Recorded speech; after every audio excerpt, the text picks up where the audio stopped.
અને આમ તો દરેક જગ્યાએ બે પ્રકારના કચરા આવે છે, સૂકો કચરો અને ભીનો.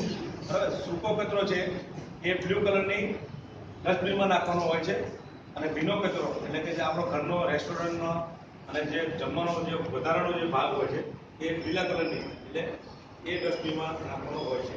બરાબર.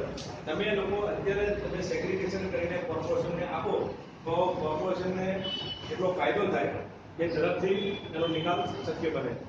જે ભૂરીઢોરમાં આપણે નાખીએ છીએ તો પ્લાસ્ટિક છે, જે રિસાયકલ બેઝ ઉપર જે છે એ કચરાને આપણે કોર્પોરેશનથી એનું અલગીકરણ કરી અને નવા પ્લાન મુજબ જો પ્લાસ્ટિક હોય તો એમાંથી એના દાણા, એમાંથી ડામર રોડની પ્રોસેસ જે કંઈ થતું હોય એ પણ કરી અને આપણે એને એન્વાયરમેન્ટમાંથી સ્વચ્છતા માટે સારું એવું કામ કરી શકીએ છીએ. બીજું કે ભીના કચરા માટે આપણે એનું જો હોય તો એનું ખાતર પણ બનાવીએ છીએ. જે ફૂલ છે આપણા, જે મંદિરોમાં લાગે ફૂલ, એમાંથી આપણે ફૂલનો કચરો અલગ અલગ કરી અને અળસિયાના ખાતર દ્વારા આપણે એનું સ્પેશિયલ ખાતર બનાવીએ છીએ અને એ ખાતર આપણે દરેક કોર્પોરેશનના ગાર્ડનમાં અત્યારે સપ્લાય કરીએ છીએ. આપણે હવે કોર્પોરેશનને બહારથી ખાતર લેવાની જરૂર પડતી નથી એટલે બહુ ઓછી થઈ ગઈ છે.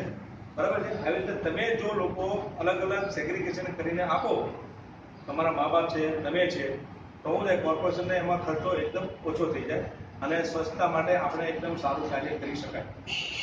અને બરાબર, આટલું તમારે તમારા મા બાપ અને તમારે પણ સમજવાની જરૂર છે.